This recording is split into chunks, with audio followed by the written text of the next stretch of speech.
What's going on, guys? Justin Florio here from PNC Fitness, Patience and Consistency, and today I want to talk about the 7 best mobility drills that almost anybody can be doing on a regular basis. I'm going to give you video demonstrations on how to do the motions. Movement is key.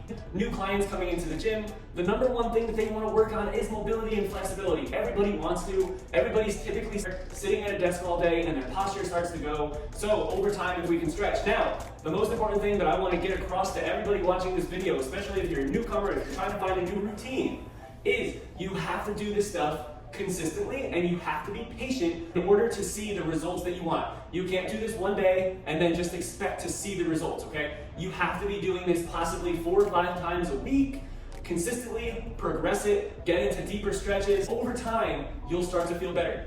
And number 2, starting the process, getting into the process and getting into the motions is always going to be the hardest part.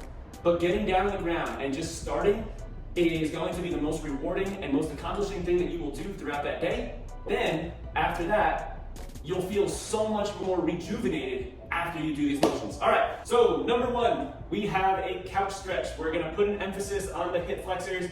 Again, so what happens is over time when you're sitting, they start to get really tight. So if we can try to lengthen it, that's going to help stretch that whole area out. And sometimes if you have low back discomfort, this number 1 stretch could be the movement that you're looking for in order to create that recipe to take away that low back discomfort. Number 2, child's pose. So you're going to sit back and you're going to reach those hands far forward. Again, this could be some relief on the low back. We're also going to put an emphasis on the shoulders and the lats as we reach over to the right and reach over to the left. I like to keep movements active. I don't like to hold static holds. I like to try to move around within them.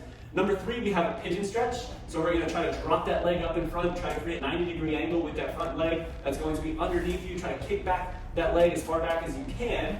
And then from there, we're trying to get more of a stretch on the backside, in the glutes, a little bit in the low back. Number 4, you can do this seated, you can do it standing, but we're going to go into a half moon so we get more into that oblique area. And then we're also trying to move the spine in a different direction. Typically throughout the day, we're not moving side to side like that. Number 5, you're going to lie down on your back and we're going to do iron crosses. So this is a combination of a hamstring stretch and a little bit of a low back stretch. Again, it'll give you some relief.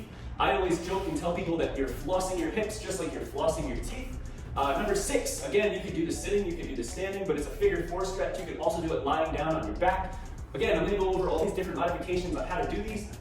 Figure 4, again, is going to get into your glutes. I like to put a real big emphasis on that. And then number 7, this is the ultimate exercise. We have cat-cows. Cat-cows, overall, in general, are just a great way for you to understand your relationship with your spine and understand how to maneuver it in all different directions. You don't just have to stay in one plane and go into a flex in an extended position. You can also do some spiral motion just to make sure you're able to move your spine in all different directions. And over time, you will be able to get more range of motion, and that's going to work your shoulders, your back, and again, the relationship with your spine.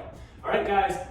And then also, cat-cows will also relate to a lot of movements that you're doing in order for you to understand how to keep maybe a neutral spine within a certain motion, or maybe you have to keep a little bit of a flex spine within certain motions, all right?